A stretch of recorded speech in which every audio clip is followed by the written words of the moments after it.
António Silva, em direto então para a BTV, perguntar muito diretamente que Benfica será preciso amanhã para ativar o chamado inferno da luz. Is needed tomorrow to raise the inferno. Agora já está. Sabemos que da importância que é jogar no nosso estádio, sem dúvida que é o 12º jogador. Temos de trazer os adeptos para o nosso lado, como é óbvio, como sempre tentamos fazer, e sem dúvida que com a ajuda deles vai ser muito importante. And the public's help will be very, very important.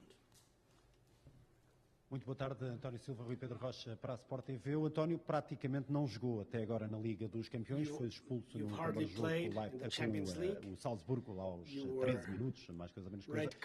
Que importância é que também tem este regresso à Champions para si, atendendo ao facto deste jogo ser uma final para o Benfica?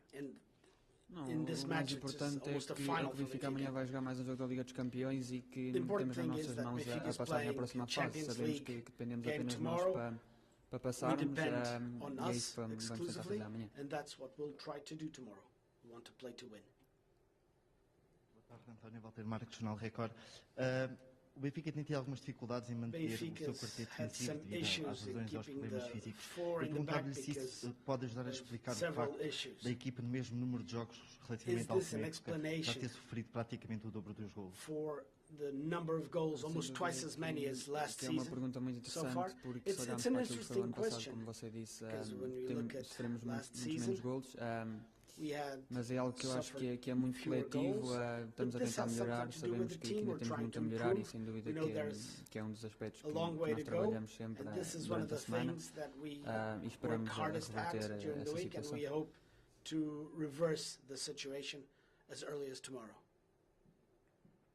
Olá, Ana Luísa Fernandes para a SIC Notícias. Falou dos adeptos, 12º jogador, e a pressão que esses adeptos fazem, a pressão de ter de continuar em prova, a pressão de ter de ganhar. Como é que os jogadores dentro do campo e no treino lidam com esta situação? Não, eu acho que é a pressão de jogar no Benfica. O Benfica é um clube enorme, nós estamos habituados a isso naquilo que é o mundo de futebol. Eu ainda sou muito novo nestas andanças, mas já sei daquilo que é a exigência do meu clube e amanhã é mais um jogo pelo Benfica e mais um jogo para darmos tudo.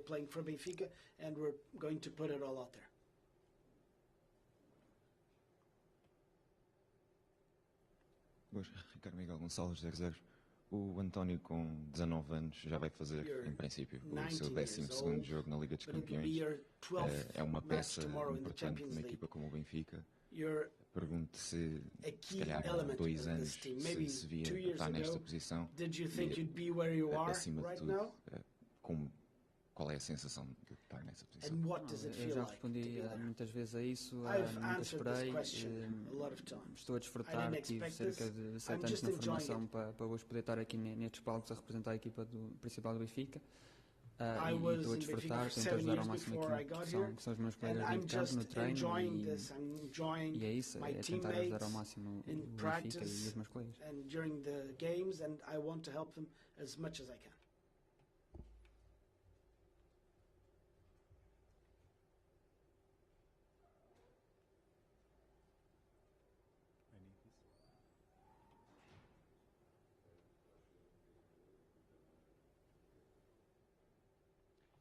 I coach live for Benfica TV.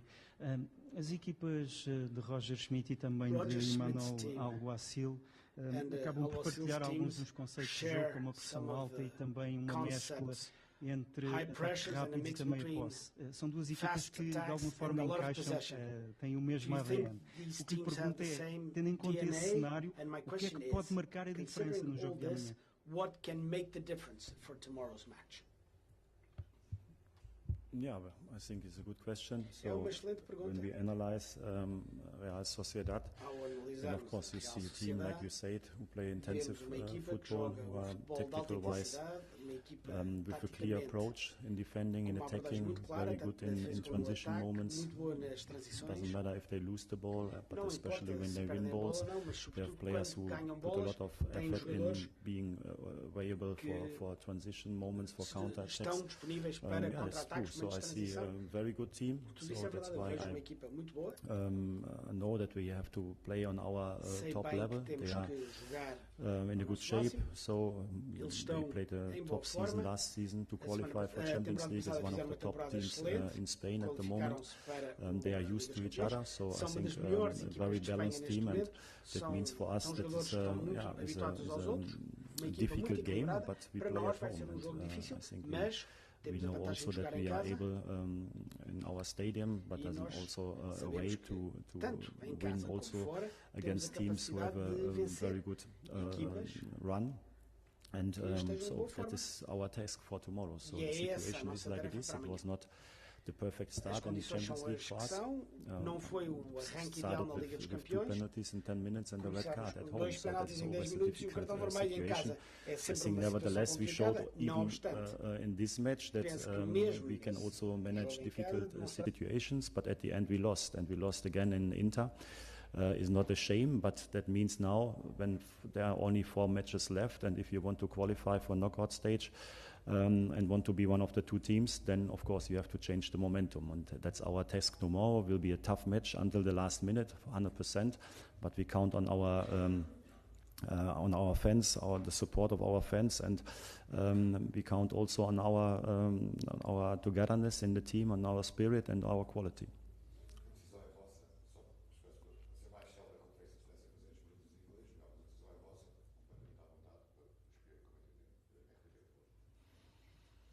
Olá, Mr. Schmidt.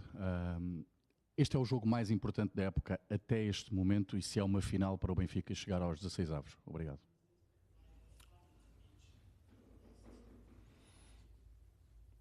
I think the most important matches at Benfica are always against Porto. So we've won 2 times in the Super Cup and also in the league.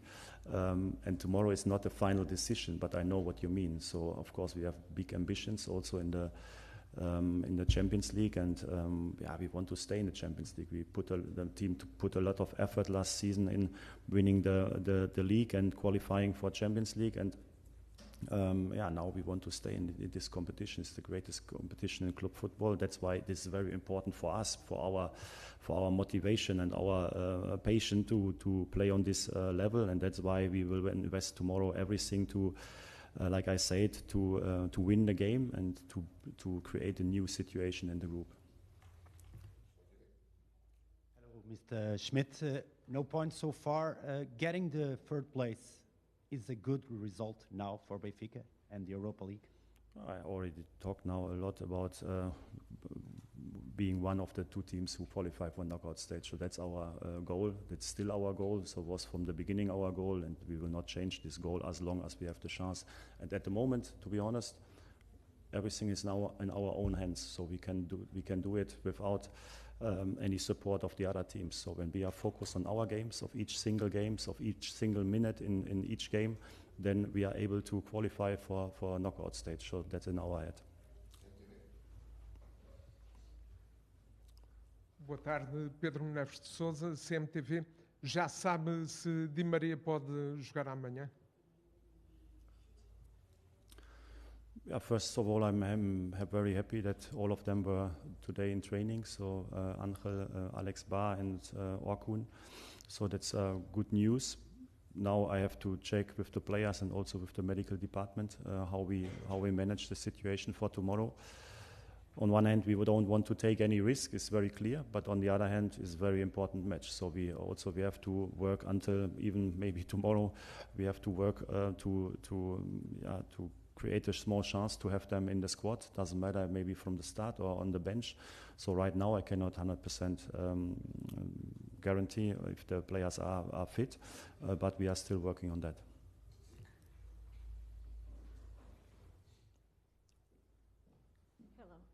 You said we need to change the momentum. My question is, do you as a coach have to do mental work with your players to get the best of them and to overcome all the pressure, all the bad energy around it. Yeah, I think it's the key task for coaches. So of course there's always a tactical part, so to find the right approach for the game, but of course to create the right mindset, the right attitude, the right mentality for the game, to also to be ready for different stories of the game. I think of course that's one of my main task, and it will not start tomorrow, so we're already talking about these things already the last season, and I think also sometimes in this moment you have to look a little bit back and use the experiences we already made in more than 1 year, and I think to remind the players how we can manage these kind of situations, what is the right path to play on our top level. Of course that's my task, and we are talking about that, and for sure the players they will be ready for tomorrow. Boa tarde. How confident and optimistic should Benfica fans be before this match? Yeah, I think they're always optimistic and positive, and of course, and we have to show from the start that they can keep this attitude. So we need them on their best level, and they have to expect that we also play on our best level regarding the attitude, the power, the intensity, everything you can influence only by mindset. That has to be on 100%, and then of course it is also a question of the shape of the players and everything. That everything is not 100% round at the moment, because we have some issues, some changes, and all these things. But nevertheless, I think for tomorrow we need all the players. Doesn't matter if they start or on the bench. We need them fully focused, and they have to bring everything.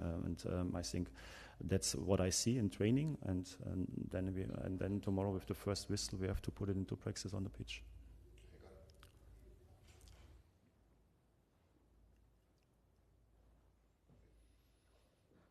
Boa tarde. Aquilo que eu lhe perguntava é, depois do jogo com o Inter Milão, explicou que a escolha por Bernat deveu-se à experiência do jogador. Isso é um pormenor que faz toda a diferença também para o jogo da manhã, tendo em conta a importância e a pressão inerente a esta partida. Yeah, you know, we have. I talked in my answer for the last question about some issues. So some issues means also that both left fullbacks at the moment have a special story with some injuries. Of course, Juan Bernat coming a little bit later to our team, but came with an injury, so we have to build him up. He has to get match practice.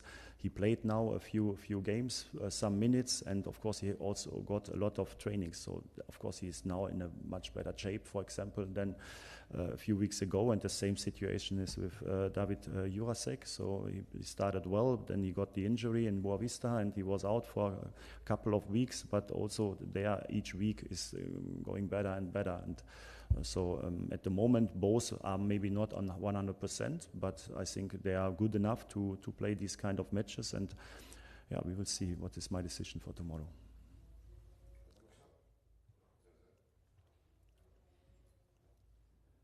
Boa tarde, Ricardo Miguel Gonçalves, 0-0. Obviously, you had the international break. You couldn't work with some of your players, and then a couple of injuries, and then while Benfica played against a lower division club in the Cup, Real Sociedad had another competitive La Liga match. So I'm wondering if you feel at all like this is an unfortunate timing for such an important must-win game in terms of the competitive moment of the team. Yeah, I know what you mean, but to be honest, I'm not thinking like that. So it is always like it is. So I think, of course, sometimes it's easier when you can play always with the same team, all the players are fit, and so these things are more positive, but that's not normal in football. That is always like that. So I think to manage also the difficult situations or situations like we have right now is part of it. And I think nevertheless we have a very good squad, very good team. The players are in a good shape. And at the end, they also won already this season a lot of matches. So it's not like we are playing not successful at the moment. We lost the first league match, then we won everything. So we were very unlucky in the first Champions League match. So in Inter, okay, second half was not top, but to lose there is possible, and so that's our situation right now. By all the problems we had, by all the issues we had, we played a lot of very good matches, and we won a lot of games, and we won also last season a lot of games, and also sometimes in difficult situations. So I think we are used to that, and I think the strength of the team is also to look forward and then to be ready for the 90 minutes. Don't think too much about these topics like you're talking about.